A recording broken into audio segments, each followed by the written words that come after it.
Tous les régiments de la Légion étrangère commémorent le combat de Cameroun le 30 avril de chaque année.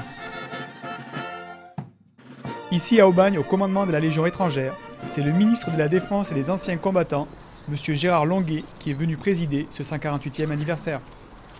Je veux donc rendre hommage aux légionnaires héroïques du capitaine d'Anjou et avec eux, aux 35 000 de leurs frères d'armes, tombés depuis la création de cette cohorte d'élite, voilà 180 ans. C'est à l'un des plus jeunes lieutenants que revient l'honneur de citer le texte officiel qui relate le combat mené par le capitaine d'Anjou à la tête de ses légionnaires dans l'hacienda de Cameroun. Jusqu'à 6 heures du soir, ces 60 hommes qui n'avaient pas mangé ni bu depuis la veille, malgré l'extrême chaleur, la faim, la soif, résistent à 2000 Mexicains, 800 cavaliers, 1200 fantassins.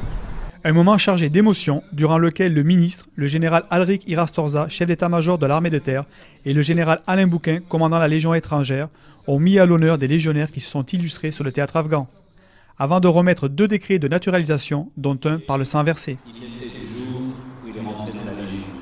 Merci. S'il y a un lieu où cet engagement, ce don de soi est particulièrement fort, c'est naturellement à la Légion étrangère. La nationalité par le sang versé, la nationalité par le don de soi, c'est une formidable leçon. Le général Laureau a eu le privilège d'être choisi par ses pairs pour être le porteur de la main du capitaine d'Anjou.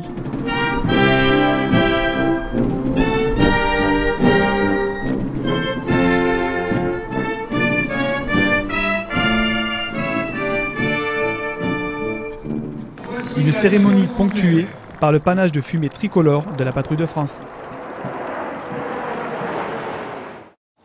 L'occasion pour le ministre de dévoiler l'inscription dans la CRI du dernier officier de la Légion étrangère, mort au combat en Afghanistan, le chef de bataillon Dupin, en présence de son épouse.